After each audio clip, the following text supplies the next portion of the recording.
na mga congressman at senador? Ayoko nitong tanong. Ayoko na. At ito na nga mga bes, hindi na naman nagpahuli ang unkabogable star na si Vice Ganda. Kaninang tanghali sa It's Showtime Live, todo tawa ang buong studio matapos ang isang pabirong banat ni Vice tungkol sa mainit na issue ng Diskaya couple. Sa kalagitnaan ng isang game segment, bigla na lang itong nagtanong ng magbigay ng isang pangalang nabanggit ng Diskaya couple. Sabay ngiting may laman at tawang may halong pasabog. Siyempre, hindi pinalampas ng madlang people at ng kanyang co-host ang moment na yon. Halos mabali ang upuan sa katatawa ng lahat. Alam mong may gustong tumbukin si Vice, pero in true meme Vice fashion, dinaan niya sa natural na humor at witty timing.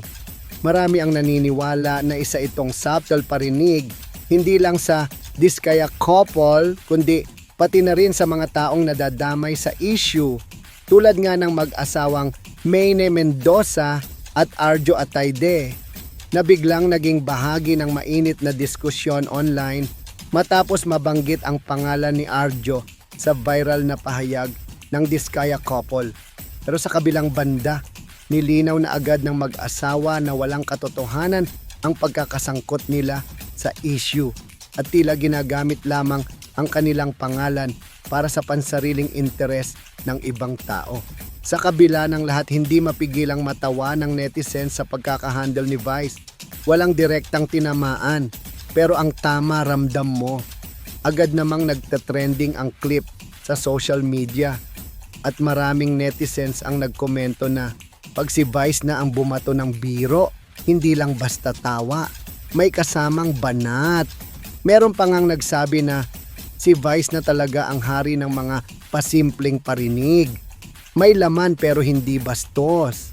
Sa dami ng issue ngayon sa bansa, lalo na sa social media, hindi na nakapagtataka na ginagamit ng mga tulad ni Vice Ganda ang kanilang platform para magpahayag kahit sa forma ng comedy.